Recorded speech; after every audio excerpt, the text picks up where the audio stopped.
Abastecimiento, lo siento.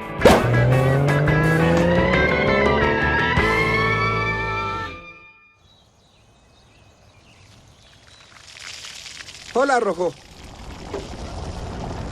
Yo fui un camión de bomberos. ¿Qué? Sí, como lo oíste.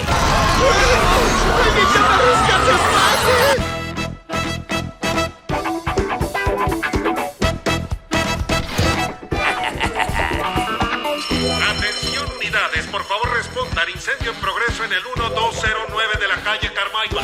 Es la fábrica de gasolina y fósforos. Diste en el clavo, Mate. Ahora corre. Helicóptero 1 en el aire. Oficial en camino. ¿Dónde está Mate? ¡Detrás de mí!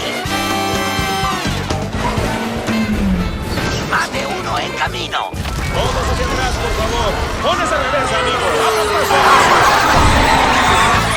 Advertencia. Situación explosiva. Rescates Mate. Contamos contigo. 10-4. Yo me encargo.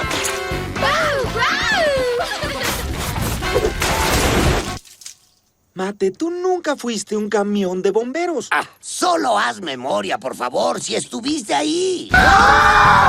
¡Ayúdenme! ¡Tú calmado, hijo!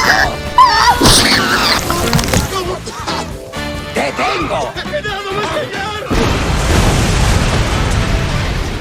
¡Llévenlo al hospital, pronto! ¡Se quema! Voy en camino. ¡Sonríe por acá! Mate, por aquí. ¡Sí, nene!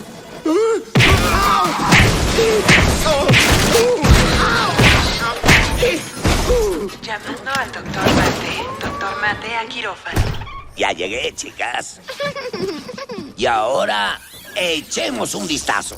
¿Mate? ¿También eres un doctor? Así es, tengo mi diplomado, doctorado, empapelado y mi GTO. Hola, doctor.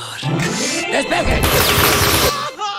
¿Y luego qué pasó? Te salvé la vida. ¿Qué? Eso no es cierto. ¿Que sí? ¿Que no? ¿Que sí? No, Mate. Sí, lo hice. Mate, ya Sí, basta. lo No, hice. dije que no. Hola, doctor.